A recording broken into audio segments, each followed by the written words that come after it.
Hi, everyone. We're still waiting for Marius to join us, but in the meantime, I give you Gatsby, my dog. Really happy to have Marius with us today. I think he'll be able to speak to this better than me, but to me, what he does reminds me a bit of Moneyball, the baseball movie with Brad Pitt. And that's what the Danish Superliga is actually very well known for. For example, the guy who invested in Brentford now in the Premier League, he kind of started all of his tools, like with analyzing players and everything, in the Danish league with a Danish team. And so they're known for really innovative scouting, performance analysis. I remember reading that Danish club tied to Brentford, they did personality tests on their youth players. It's kind of like one of those tests. I don't know if you guys have seen it with, it's kind of like a Venn diagram. There's a blue circle, a red circle, and a yellow circle. And you basically do a questionnaire test, and it shows you what your primary objective in like life is, what you strive for. So yellow stands for fun, red stands for ambition, and blue for security. And it's interesting because they found out through applying this tool on their youth players. I really need to find out the name of this club. Let me just do a quick Google. Brentford Danish Club Connection. FC Midtjylland, which I probably butchered the translation, but it's FC and then MID, like the beginning of midfield, TJYLLAND. So think of it as Midland, like midfield land. So that's that one Danish club. And yeah, so I actually, of course, did the test myself. And I was a little insulted. It said that my primary goal in life was yellow, which was fun. I was like, oh God, that's embarrassing. But it was like, for me, it was like 70% fun, 25% ambition, and 5% security, which kind of sums it up because I'm an overspender and I'm a risk taker when it comes to, I don't want to say so much finances, but when it comes to my life, like just doing a move whenever, even if I'm happy somewhere, getting a dog who I can't afford, but who I love. And basically, to get back to football, they found out that test, that personality test, whose name I don't have ready for you, but I'll look at it, some kind of color test. They found a correlation between the positions of their youth players and the character traits. So as you can imagine, defenders, often their primary trait was security. And for midfielders, it was ambition, which makes sense, especially if you think of some of the great captains of recent history, of recent time, who have been midfielders, and even non-captains who really led their team. So I'm especially thinking of that golden early aughts generation, which I grew up with, like Michael Ballack, Steven Gerrard, Frank Lampard. I would anticipate, Xavi and Iniesta. I would guess that maybe a lot of them had that red circle, the ambition circle. And then, of course, the yellow trait, which I have the most of, is for attackers, the fun one. And I think it explains why often attackers, wingers are the first ones to get a chance in professional football, to get thrown on by coaches, because there's less risk, they're further up on the pitch. Yeah,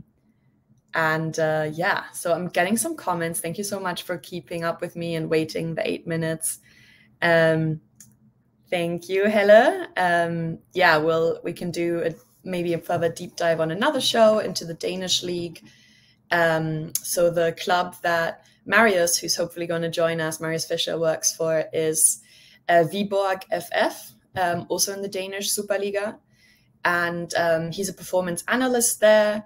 He does, he on Twitter, you might know him for his basically using Excel spreadsheets. He generates these black maps that kind of look like a portrait shaped poster for players. And then using golden lines, you can see the passes, the progressions, or the shots that a certain player has taken. So if you go on his Twitter, which is at Gegenpressing91, so you might know how to spell that because of Jürgen Klopp, but it's at GEGEN and then pressing, PRESSING, and then 9-1. You'll see pinned to the top a map like that he created for Lionel Messi's time at Barcelona. You can see the sun rising behind me now. I hope you forgive me. I'm completely improvising because I thought I would be like having more of a conversation, but feel free to ask any questions. We can totally make this a discussion. Yeah, I'll bring you some of you guys on here with your comments. Carl, Kate, Carla, Sergio, Helle. If you have any questions, you know, just write them in, or things that your opinions, maybe which team, you know, you support, or who's your favorite Bundesliga players. Yeah, let's make this interactive. Okay. Welcome, Garth. Yeah, so if anyone's joining now, we're still waiting for today's guest. We're very lucky to be welcoming Marius Fischer. And while we do that, you know, maybe we can enjoy the fact, I would say enjoy it. It's a very glass half full perspective, but, you know, we have the Länderspielpause, the international break, and I think it's just a time to kind of like decompress. If any of you are using fantasy football, like manager games, you know, like Premier League Fantasy or Kickbase or Kicker or Comunio in Germany, then, or the Bundesliga has an official manager product in English as well, then this might be a good time to like watch the market, see how players are doing in their under 21 youth national teams with the more obscure national teams, and maybe make some good deals. Carla, so I live in New York, in Manhattan, and this is my apartment. It's 7:15 here, and the clocks changed in America this Saturday, so this past Saturday. In Europe, I think it was a week earlier, which really confused me because then the kickoff times with the Champions League were all muddled up. Like I'm used to Champions League matches in America kicking off at 3 p.m. You know, it used to be 2:45 p.m. before they changed it. And then suddenly they were kicking off at 4 p.m. And I was like, you know, I would be checking for like the halftime score and the game hadn't started yet. But anyway, so that's why it's still kind of, the sun is still rising because now we're in winter time, even though it's 7:15, it's not really fully light yet. Sergio, I do support a team. I think it's hard not to. I think even when journalists say they don't, I think maybe they more mean they've become disillusioned with a team, because you get to see like the backstage, you get to see that people are just humans, that players, and especially those in charge, like the directors and coaches, are just humans, and things happen, you know, and sometimes you're mad at like certain people at certain clubs. But no, the team I grew up with, to give you a hint, is from Germany's Ruhrgebiet, the Ruhr Valley, which is the industrial area of Germany in the west of the country. So it's near the Ruhr River, that's spelled R-U-H-R. And the Ruhrgebiet basically just means Ruhr area. And it was the key industrial revolution region of Germany. And actually, during the Second World War, it was where a lot of the arms were produced, a lot of the weapons. And then after the Second World War ended, and a lovely French guy, I think Robert Schumann, came up with the idea, along with his German counterpart Konrad Adenauer, for a kind of economic cooperation zone it basically started the European Union as we know it today. It started with France and Germany, because France kind of borders that area. And then the so-called Benelux countries, who are also around there. So Belgium, Netherlands, and Luxembourg. So the Ruhrgebiet, that area is really close to the Netherlands, for example. And Belgium is a little bit to the south, as is France, but also bordering Germany, but not bordering the federal state of North Rhine-Westphalia. And that's where, to get back to the question, Sergio, that's where my parents and grandparents are from, and my uncles and everyone pretty much in my family is from that area. My parents met in high school. So I have really deep roots there, although I never lived there full time. You know, it would be more like going there for cousins' baptism or for Christmas, you know. But both of my parents, I'm lucky that I still have my grandparents on both sides, and they both still live in that area. And I support a team from the region that plays in blue jerseys. So I will leave it at that. There's more than one team that plays in blue jerseys, but I don't want to be too fangirly about it, because I think I'm a journalist first and then a fan. Kate. Yeah, you can do some digging. So I told you Ruhrgebiet, west of Germany, blue jerseys, industrial region. This is Pedro. Love the Boca Juniors logo there. There was a fantastic movie about the Super Classico, which was what, 2 or 3 years ago. And Copper 90, this super cool company that started with YouTube kind of fan culture things. So they did the Derby Days series, which, by the way, the St. Pauli HSV, so those two Hamburg clubs, Hamburger Sportverein, you know, HSV is their acronym. They have that diamond-shaped logo, the blue and white and black.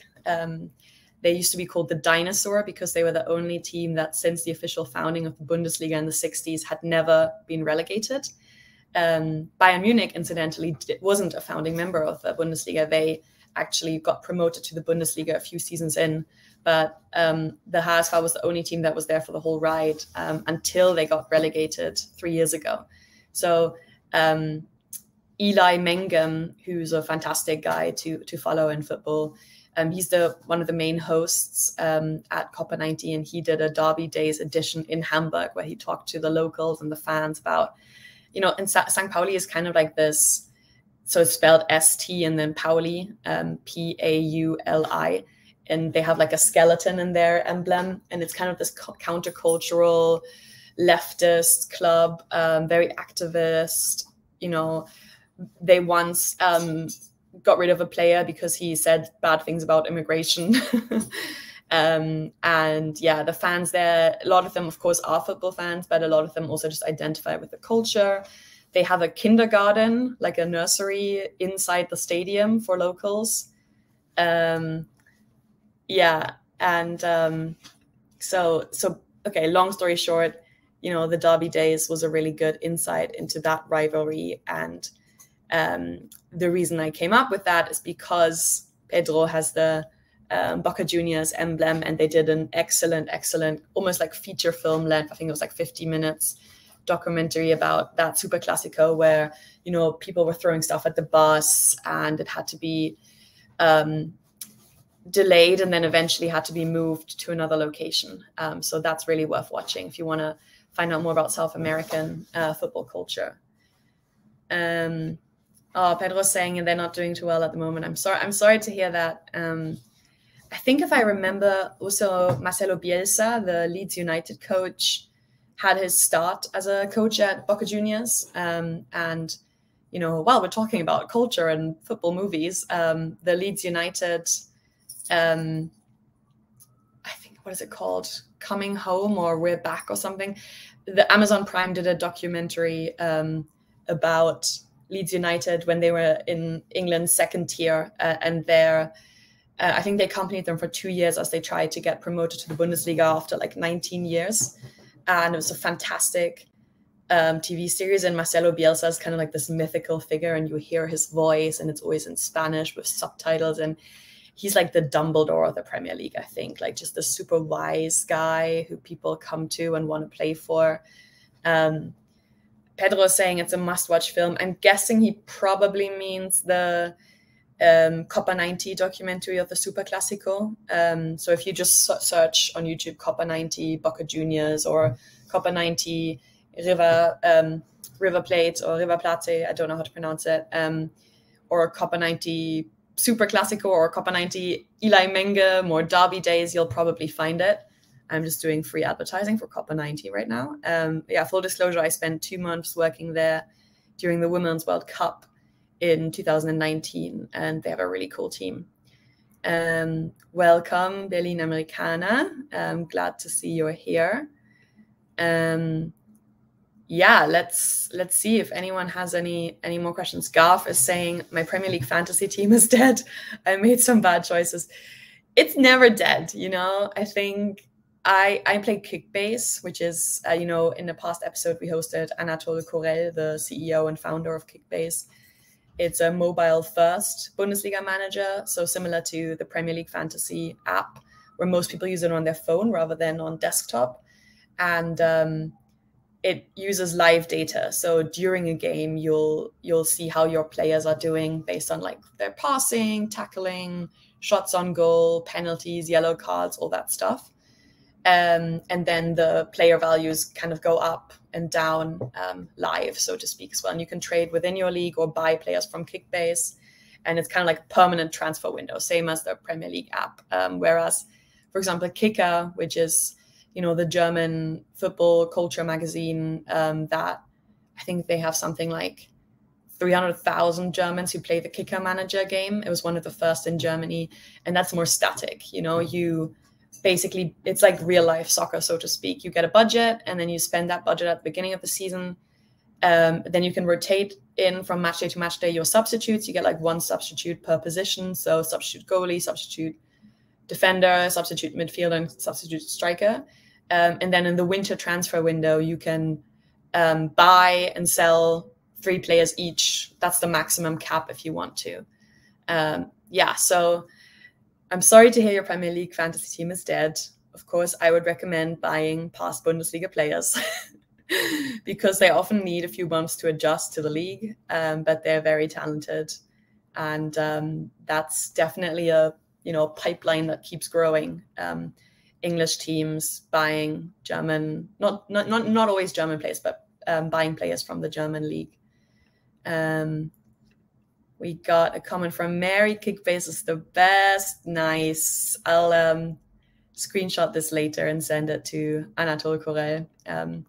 Yeah, I'm a big fan of Kickbase. It's addictive. It's like in the morning, often it's the first app I check because it's like every 2 hours, Kickbase releases another player on the transfer list. And then you have, I think, like 30 hours to make an offer, but it's blind. So you don't see the other people, what they're offering. And I'm just to explain, I'm in a closed league. So it's a kind of manager game that's, it's a lot like the Fantasy Premier League manager in that sense. So my league is with past colleagues. You know, you could have a league with like college friends or people from Twitter or Marie's Bundesliga Minutes people. Maybe we'll have our own league on Kickbase next season. That's a great idea. I'm definitely gonna think about that. And the Kickbase app is free. And then there's like a freemium thing where if you want to have more access to data and stuff, I think it's like something ridiculous, like literally like 199 euros a month or 399 for like the super pro version. But the free version works just fine. It just means that sometimes to see the live data, you have to watch like a 30-second video. And then I just, you know, mute my phone and watch that. And then you can exit out of it. A bit like when you use Google Play games, those free ones. Kate Nosy Mary. Why is that because was that the question of where I live, or I don't even know, but okay, we got one more. What breed is your gorgeous doggy?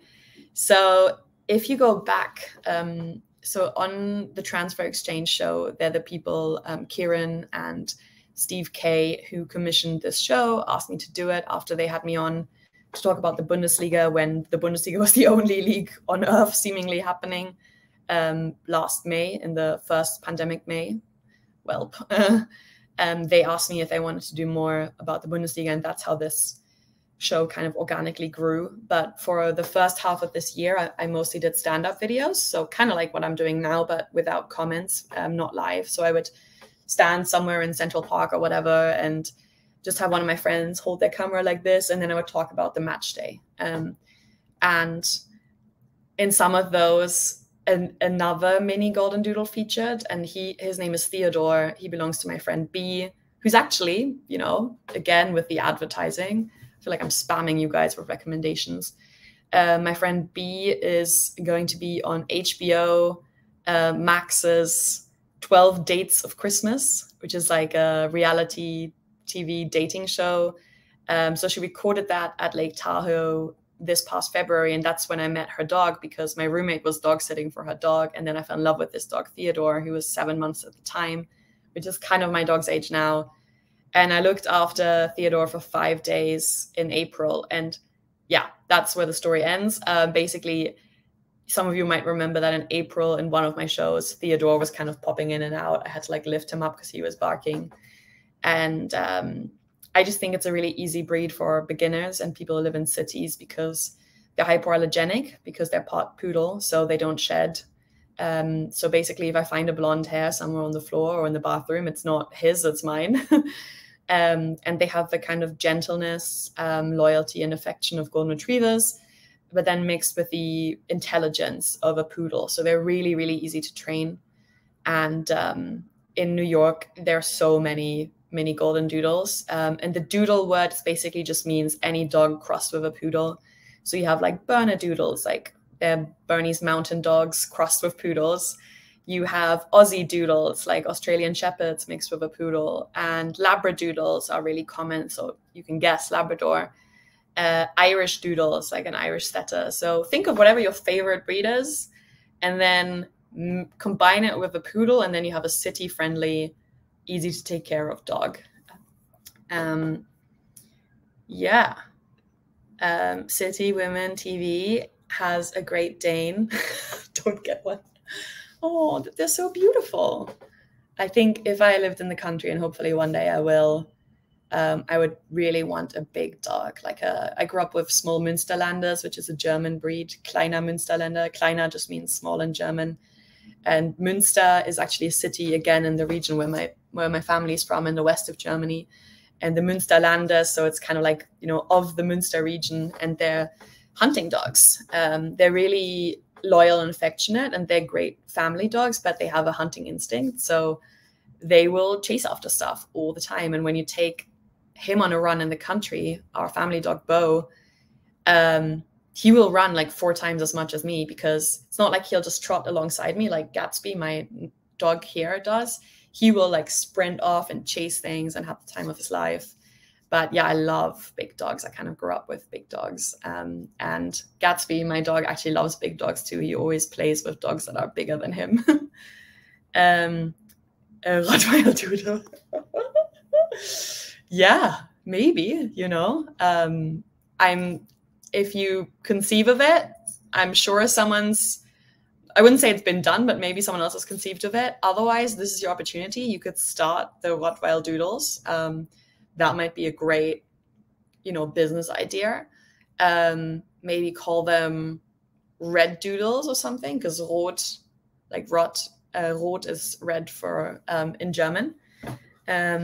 Kate wants a doodle. Yeah, me too. I mean, I have one. I love him, but I'm already like on Instagram. I'm following like breeders and stuff. And I feel so guilty that I didn't get a rescue dog, because there are so many. I don't know how it is in other countries, but in the US, there are so many rescue dogs that need homes. And down south, they have different laws in different states, but there are some states that have like so-called kill shelters, I think, or something. And it means that if a dog doesn't get adopted in a certain amount of time, they, you know, the meaning is in the name.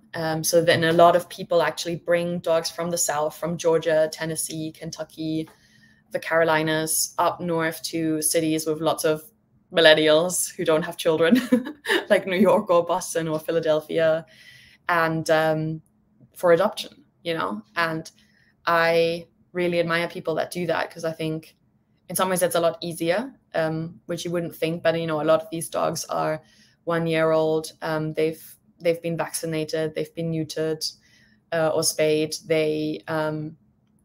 They've been potty trained. That's a big one. And they're a little calmer. But, you know, you're changing a dog's life, you know. And I wish that I had done that. Sometimes I feel guilty, but I just really, really wanted a mini golden doodle.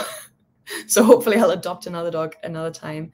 And then the breed I'm currently obsessed with, they're Bernedoodles, those Bernese mountain dogs, because I think they look so beautiful, mixed with poodles. And, you know, they'll have like 3 colors. They'll be like brown and white and black and beige, and they're just really, really cute.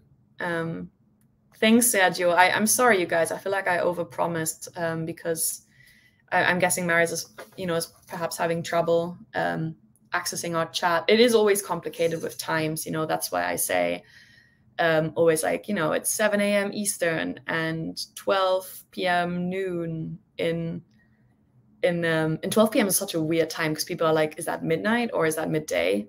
So it's noon. This started at noon in England. So I guess right now it's 12:30 at, lunchtime in England. And then this started at 1 p.m. in Germany.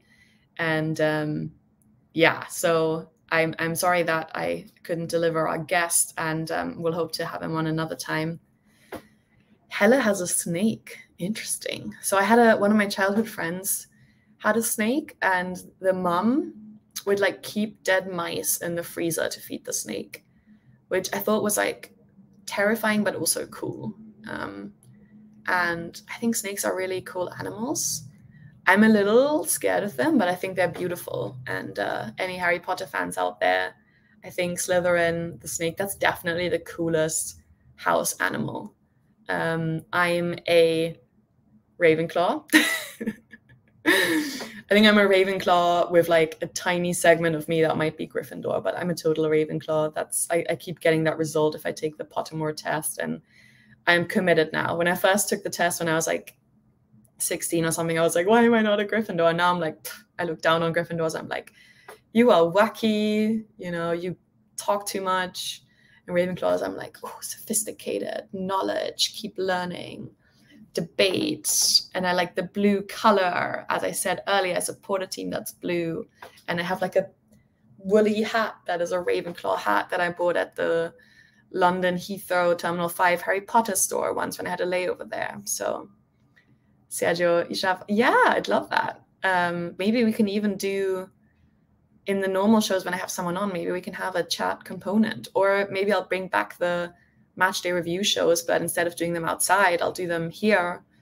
And we can just follow, we can kind of exchange views and ask who's your player of the match day, what was the biggest surprise, which fantasy player should you buy. We can make it like an interactive thing. I'll Sergio, remind me about that if you want. I'm on Twitter at the handle down there. If you want to write me a message, then maybe we can schedule an interactive version of this a few times a month. What star sign are you? This is a tricky question. I feel like there's one of my little sisters is really good at this. She has like co-star and everything, and apparently everyone has 3 signs. My main sign, the whatever that is called, I think moon. There's like moon and sun and something. No, I think sun might be the main one. Anyway, my main one, the one that like is based on which month I'm born in, is Aries. And so that's a fire sign. There's like fire, air, earth, and water or something. Am I getting this really mixed up? Don't trust anything I say about this because I'm not an expert, but I'm a fire sign, and I think that definitely applies. I'm very like passionate and easily enthused, and sometimes I burn out and I don't follow through, or I just get tired, or I give up too soon. But I think in terms of like the creator economy, which technically I'm a part of because I do these type of shows, I do writing, I use social media. In terms of that, the fire thing definitely applies, like just like shooting stuff out there and kind of head through the wall like an Aries with the horns. Oh, good, good, because I feel really bad, Carrington. I remember your interaction with Grant Wall when we had him on talking about Norwich. That was so funny. Now, Redline's girlfriend wants a snake. Yes, Nagini. Why are there not more dogs or cats called Nagini? I think Nagini is such a like sophisticated name. I think Nagini would be a great name for a cat, actually. I love cats, but I'm a little bit allergic to them, so my eyes will start watering and I can't really like, if I pick them up or pet them, then I'll get like iffy. But I think they're so like regal and royal. And the thing with cats is though, I think they might be like more intelligent than humans, so I'm a little like scared of them. And Kate is in Aries too. Hello. Yeah. So I forgot what my other two were out of those. Sun, moon, and rising. Rising is the third category. I forget what the other two are, but I think it's dependent on, there are like websites where you can enter the date you were born and the year, and then which city and the time, and then it will like tell you what those ones are. So ask your moms, you know, what time you were born. They'll probably remember. And Mary is a Gemini. That's an interesting one. I feel like Geminis get a bad rep sometimes, like on dating profiles and stuff, according to my sources. But two of my very, very closest friends are Gemini, and they are incredibly intelligent people and really generous and kind, and very like CEO types as well, both of them. Bye, Berlin Americana. I'm sorry that we couldn't have our guest on today. Thank you for forgiving Grant. That's nice to hear. Kate also says bye, Berlin. Berlin Americana actually suggested a guest. And if you're still on Berlin Americana, DM me, because I can't find the tweet anymore. But during the last international break, I think just before the last international break or just after, he suggested a female America-based journalist who covers the US men's national team and kind of travels with them on the road. And he suggested having her on and tagged her. And then I was like, yeah, let's do it. And she said, great. And I've lost that thread, so I have no way of contacting her. So if anyone did see that, I think it must have been about 4 or 5 weeks ago, through my personal profile, which is below. This was, I think, before I had the show profile, Marie Minutes. If anyone remembers that, let me know who that person was so I can contact her, because I'd love to have her on to talk next week, you know, about the German, not so much the German, but maybe the Bundesliga-based players who play for the US men's national team, because they have like that game against Mexico today, which is going to be absolutely lit. I can't wait for that. Love that we're all giving out this information. Garth is a Pisces. Actually, my dog is a Pisces. And don't judge me for looking up what star sign my dog is, but you know, that's just me. I'm a girl, I can't help it. Yes.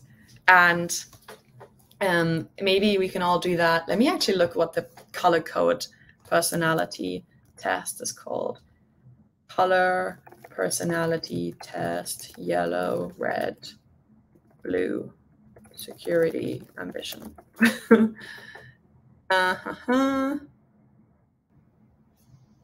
Okay, I can't find it, I think. Let's see.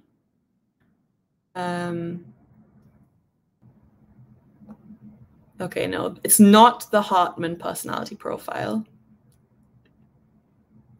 Oh, it is this one. I think I found it. I think it's the color code personality science. I don't know if I can comment live, but maybe I can try and see if I can. Yeah, so this is the red, ambition, midfield, blue, it was defenders, security, and yellow, fun, strikers. Personality test, which Danish club? Oh my God, I'm going to try spelling this without looking at it. Mid, T-J-Y-L-N. I think that was it. Used. Oh, yeah. All right. Thank you, Steve. I couldn't post this. Or maybe, no, maybe this is me posting it. Never mind. This is the message I wrote. And I thought for a second that Steve from the team had posted this for me. But this is it. Take a screenshot now. Try to like copy the link. And let me know on Twitter which you are. As you said, I am, as I said earlier, I think I'm like 70% yellow, which I was offended about because I'm like, that makes me sound like I'm not serious. But also means I'm more like a creative, attacking type player. You know, statistically speaking, of course, there are always exceptions. And then I think I'm like 20% or 25% ambition, which is red. and then 5% security, which is a problem. I think I need to grow the security part of me. And live TV, love it. Yeah, I hope so. Oh, Kieran is also joining. Kieran also shared this, or maybe this is linked to the account. I'm still like learning about StreamYard, by the way. So, guys, let's do 2 more minutes because I don't want to keep you too long. Let me know if you have questions. Let me know if you want to share your star sign or your dog breed or where you're based. Just drop it in the comments. Also, what your favorite Bundesliga team is maybe, or your favorite Bundesliga player if you don't have a favorite team. For example, for the Premier League, I don't really have a favorite team because I moved to England when I was 10. And at the time, that was the era of like Sir Alex Ferguson and Arsene Wenger and the United-Arsenal rivalry. It was a great era, but you know, I read like a book about Thierry Henry, and I was at Old Trafford once, which was amazing. And it's like I would appreciate the football and the players, but I didn't really care if anyone lost or won. I think you always need kind of like an emotional reason to support a club. So whether it's a friend gets you into the sport and that friend supports a certain club, or you like a player who came out of a club's academy, and then even when the player leaves, you stick with that club. You know, there's always a reason, or the playing style, or the Twitter fans from that club. So I never really picked an English team. I just like watching English football. And in some ways that's a relief sometimes, because you can, you know, actually just tune into games, enjoy the goals, and you're not like so committed. Hella is asking, who is your favorite friend? Wow. In the world? Wow, that's a good question. I don't want to like upset anyone because I have lots of close friends. So I'm going to pick my sister. I have 3 younger sisters, and one of them, she's close to me in age. And we both grew up in Germany, then moved to England when we were like 8 or 10, went to the same schools in England, then both did college in America. And she's very different from me. She's probably on that color code thing. She's probably security first, then fun and ambition or whatever. And she's intensely, like fiercely loyal. Like she would probably like go to war for me.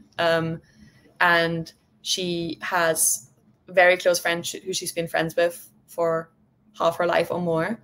Whereas I do have some friends like that, but I'm more someone who's very extroverted and has like a zillion friends and sometimes doesn't manage to keep in touch with them. And maybe some of those friendships aren't as profound as I would hope. So yeah, her name starts with an L. I won't say more because I don't know if she would want me to. She lives in Europe. She works in Europe. And she was a college athlete actually in the US. So she really loves sports, and everyone would always recommend to her, like, why don't you become a coach? And she's like, no, I'm a player. You know, it's she's kind of like a star athlete forever, and she still plays her sport now actively. You know, she has training, she has matches, she travels for the sport on like an amateur basis in Europe. Poor girl, hello, me too. I'm not sure what that's referring to, but oh no, I think maybe it's the star sign, the Gemini or whatever. Kate says, "Aw, I'm gonna guess that's about my sister." That's nice.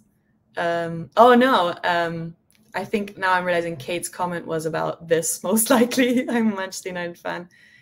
Yeah, what's happening there?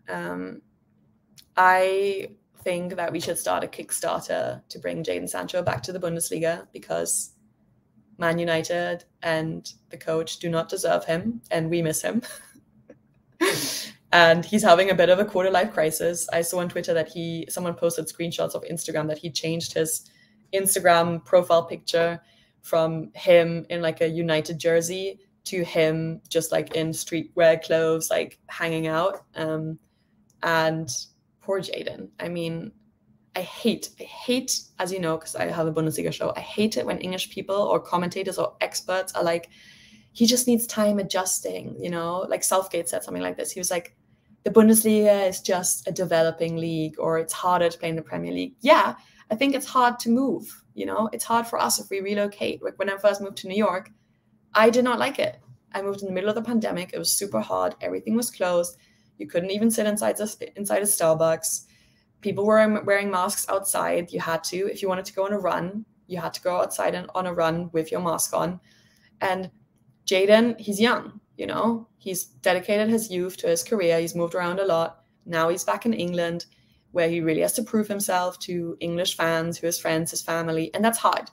It's hard when you're playing on a team which everyone's looking at because of Cristiano Ronaldo and because of the coach and because it's literally like one of probably, I think the two biggest brands in world soccer are probably Real Madrid and United.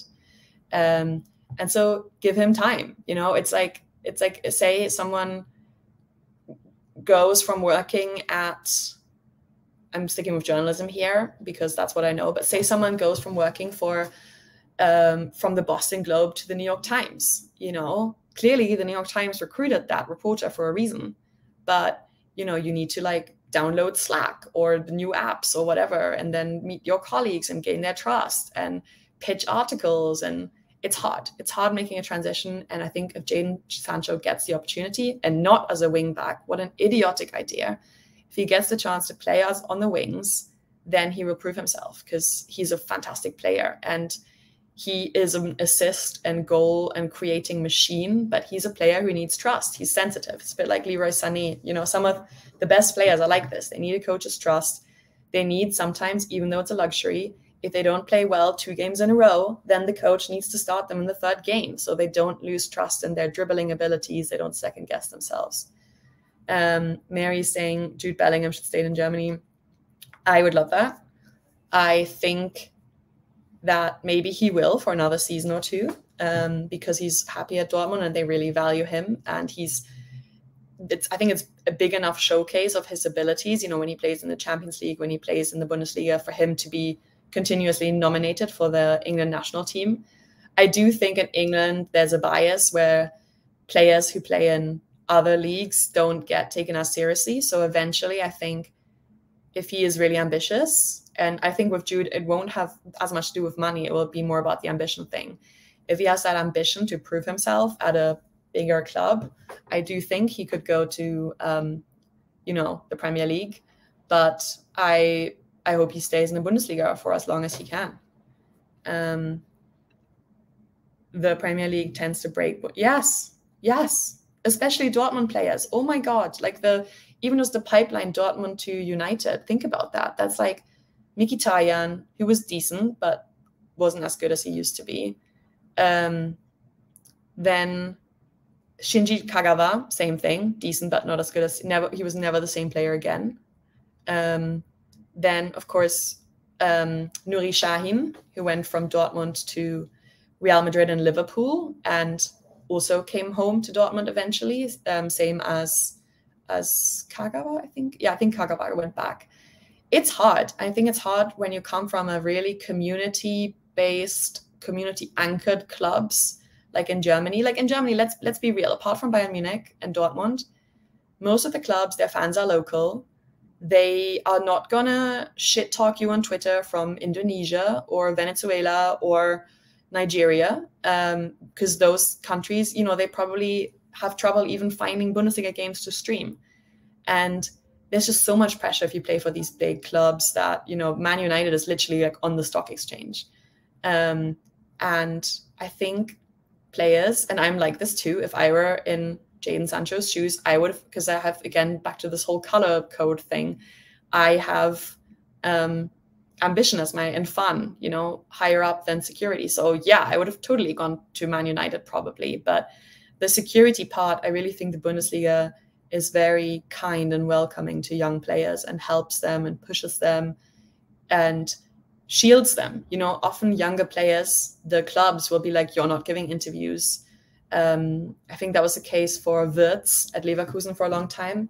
He would give like 1 or 2 interviews after games, but that was it. The clubs would protect him from that kind of coverage and those headlines like, oh, I want to be better than Kai Havertz. He didn't ever say that, but say he had said that, that would be a big story. And they wanted to protect him from that. Let's see. Marine was the German Messi. Yeah.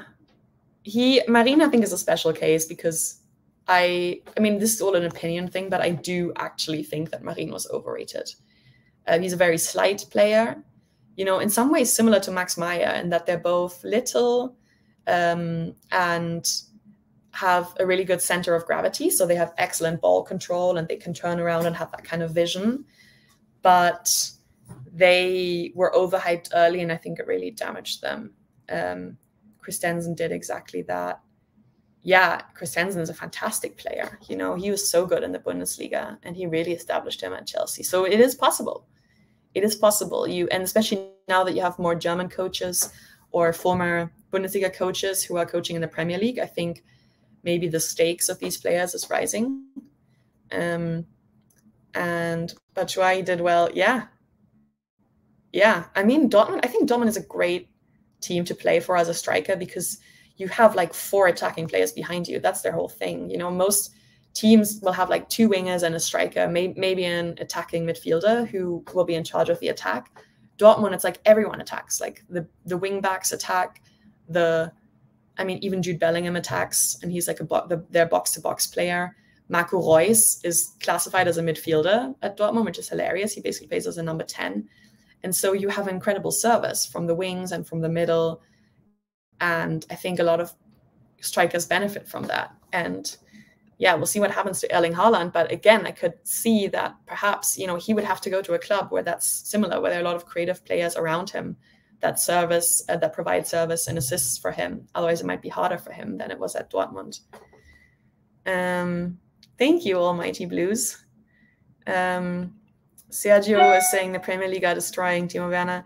Yeah, that's a tough one because I think Timo Werner probably just needs a really good buddy. Hopefully he has one who lives with him, or you know, some kind of thing to distract him, because I think he's playing well. You know, he's like a hard-working striker. He drops back into midfield. He gets balls. He's a good passer, but in front of goal, he makes rushed decisions or the wrong decisions. And then every time, I'm the same as a fan, every time that at Chelsea that he misses a shot, everyone's like, oh, and you hear it. You hear that murmur in the stadium.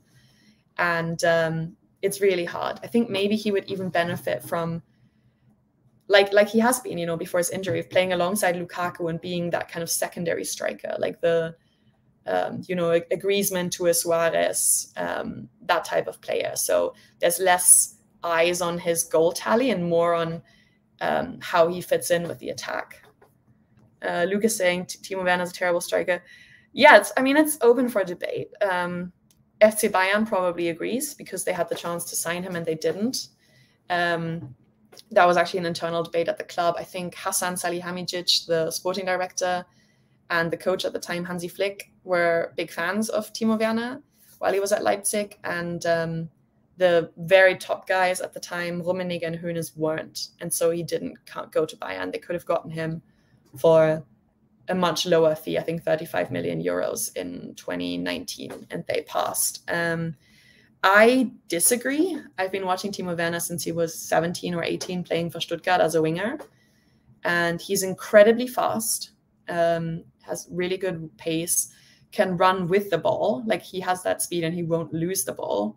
So I wouldn't necessarily even call him a dribbler. I would call him literally a runner with the ball at his feet. It's not like he can do get past a player on one-on-ones very easily, but he, you know, if you slide the ball through the channel and he's running at goal, your chances are good that he's going to at least get a shot on goal and not get slide tackled or something. He's having trouble at Chelsea. I think, you know, he transferred during the pandemic. Frank Lampard played him out of position and he hasn't been scoring, and then the pressure kept growing. But I wouldn't give up on him yet. I think maybe a loan transfer for the second half of the season might be cool for him. But I think he could become a valuable Chelsea player down the road. Yeah, exactly. This is exactly what I think. Thanks, Almighty Blues. You probably watch a lot more Chelsea than I do. Yeah, exactly. I mean, that's also true, Luke. It's kind of like he's a great player at the moment, but not a great striker. And because most teams only start 1 or 2 strikers, if you're not scoring a goal at least every other game or every, 1 in 3 games, then for a top team, you're expendable. So he needs to definitely step up in that regard. Ziyech, yeah, oh my God, he's one of my favorites. So Ziyech, I think everyone has some random players that they adore who play for like teams outside of their league, and Ziyech is that for me. Like Ziyech at Ajax, I first saw him on TV, I think it was 2017 or 16 when it was the Europa League quarterfinal or semifinal, Ajax against Schalke. And he absolutely dismembered Schalke. He could do everything, like crossing, free kicks, passes. He's such a street footballer, we call them in Germany. Like he learned to play in small spaces and he can do anything with, he has that feel for the ball. And it just hasn't worked for him. I know he's sometimes been considered a difficult personality. Bayern actually also passed on him for that reason. At Ajax, there were some troubles off the pitch, but nothing major, more like an Amin Arid, we know from the Bundesliga. Like sometimes they go to like a shisha bar or they'll be smaller things. It's not like they're going to like publicly criticize the club or whatever, they don't do that. But I think with Ziyech, he might not make it at Chelsea. And it's just because I think he would do much better in like La Liga or even the Bundesliga, like somewhere where it's more about technical skills than tactical discipline and pace and athletic power. Yeah, I'm really liking this Timo Werner discussion. Timo's runs, exactly. He puts in the work and he will sprint for the team even in like the 70th minute. He was never a technical player, always had a poor touch. Is that about Timo Werner? I think, well, hard to say, he does make up for a lot of stuff with pace, similar to maybe like a Breel Embolo in the Bundesliga right now, who also often has a poor first touch, but will have like more time to control the touch because the defender who's chasing him is still 2 meters behind, 2 yards behind him. Werner, I mean, from his time when he was a winger and at Stuttgart, and his specialty was crosses and passes into the box, he did have a good touch, but maybe that's something that he needs to work on. Yeah, I could see that working. Not sure that Guardiola would like him because Guardiola is more a midfield aficionado, as we all know. But I could see that for sure. I could also see him at Barcelona, especially in their current difficult time with having to let go of the stars on loan or permanently, like they did with Suarez and Griezmann. And Luke de Jong, I rate very lowly because he played at Gladbach in the Bundesliga, and at the time he was Gladbach's record club signing for like 14 million euros or something, and he was just terrible. And he's one of those players, very old school, who just waits in the box and you basically have to hit him for the ball to go in.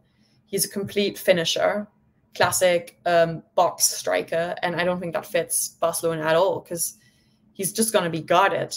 It's not like you can just wait in the opposite opponent's box to receive a ball if you're Barcelona, that you're always going to be guarded. So Timo Werner, I think, is someone who could break open a lot of spaces with his runs for other strikers and other players around him to score, like Ansu Fati.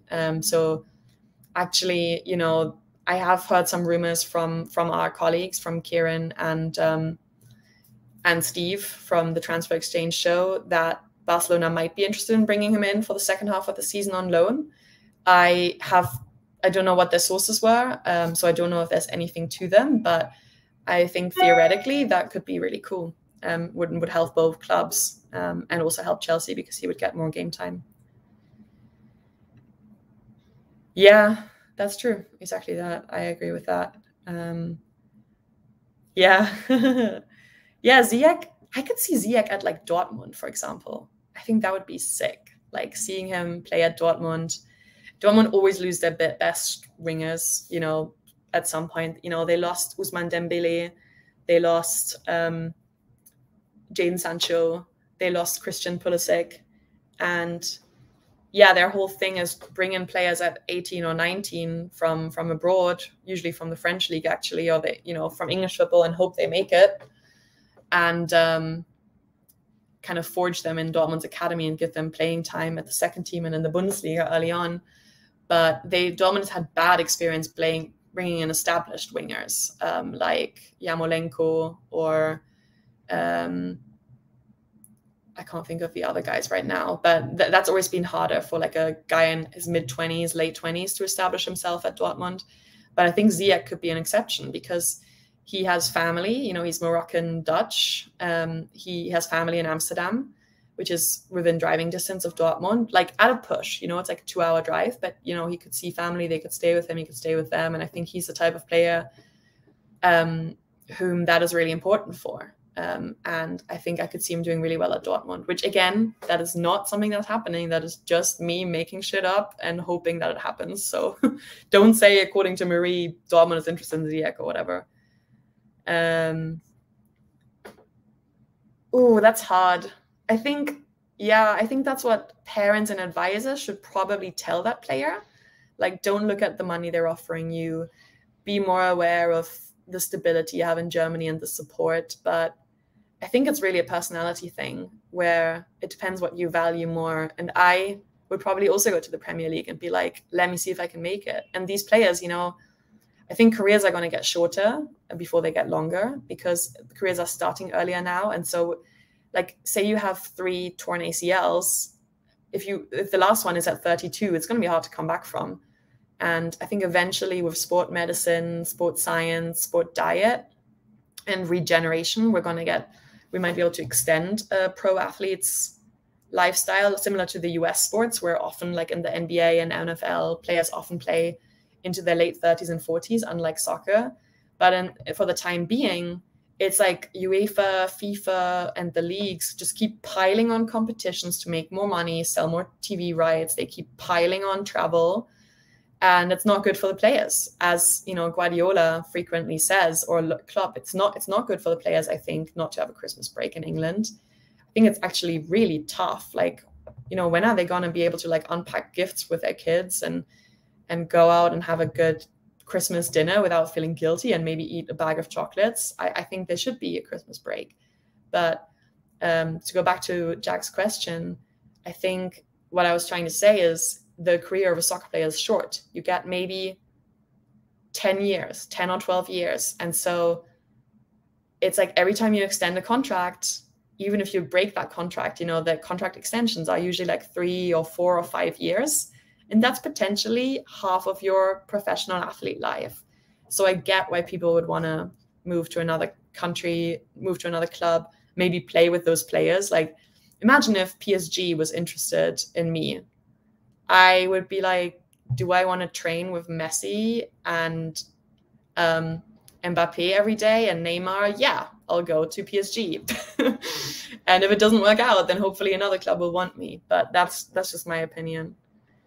Donny van de Beek, yeah, I think that's a good example of what Jack was saying. I think, you know, Van de Beek, he wasn't in the Bundesliga, he was in the Eredivisie, but he had that support. He had that backing from a club who loved him.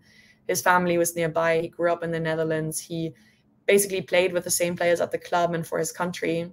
And maybe the step was too big and maybe he doesn't have the support he needs at United, but I still rate him really highly. He's a very, very good player.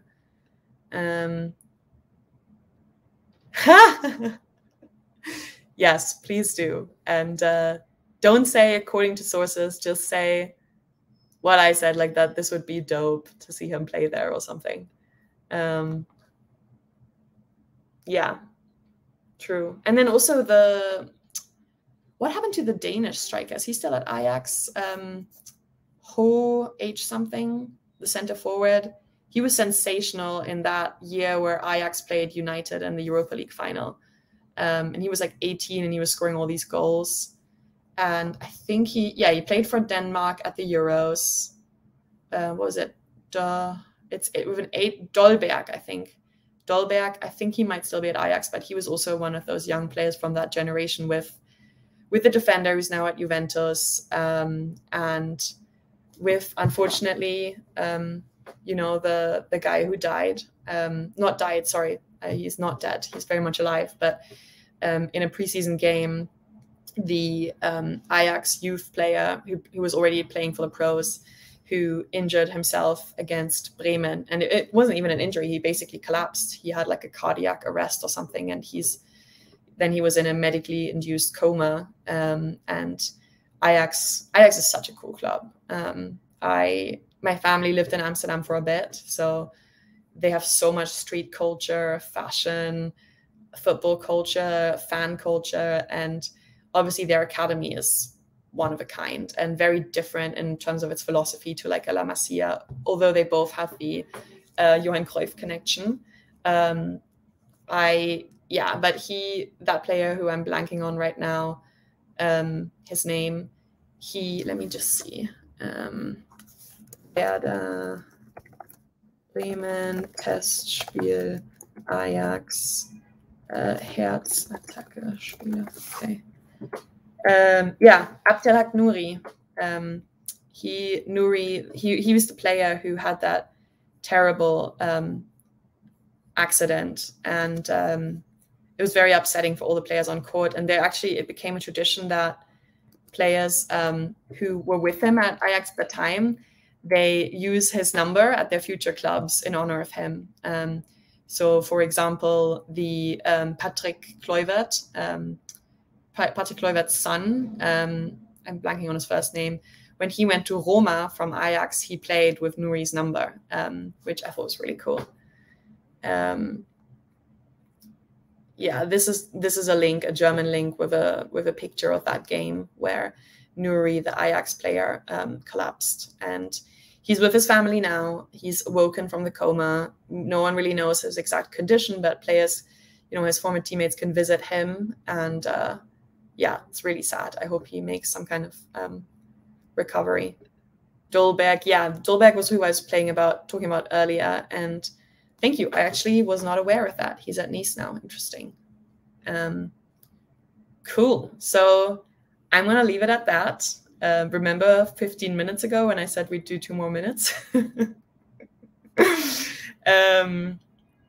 I really appreciate you guys sticking with me on this. And hopefully we can have Marius Fischer on soon, because I'd love to talk to him about the Danish Superliga, their youth development there, their cooperations with clubs from other leagues, which is becoming a big trend, and his pass maps, because he does these beautiful pass maps for players like Messi or Kroos, where, I said this at the beginning, where it's Excel spreadsheet generated, data inserted, and then it's like a black poster with golden lines that shows how those players operate on the pitch. So definitely check those out. His Twitter is Gegenpressing91. So Gegen is G-E-G-E-N, and then Pressing, P-R-E-S-S-I-N-G, and then 91. That's Marius Fischer. I hope we can have him on. I'm at Marie Schubo, as you can see. If you can, please follow the show Twitter. It's quite new. We'd love to have more traffic on there. The show Twitter is at Marie Minutes on Twitter. And, my DMs are open on Twitter if you ever want to ask questions for the show or have ideas for guests. And I'd love that. Almighty Blues, I'm always open for collabs. I love being on podcasts.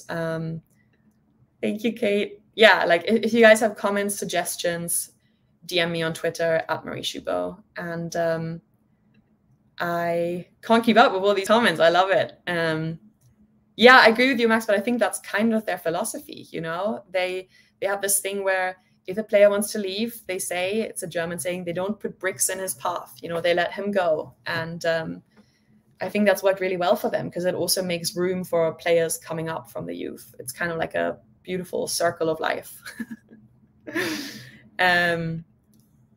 Thanks, Ankit. Lovely to meet you. Happy to have you on. And thanks, everyone, for bearing with us. And I hope to see you soon.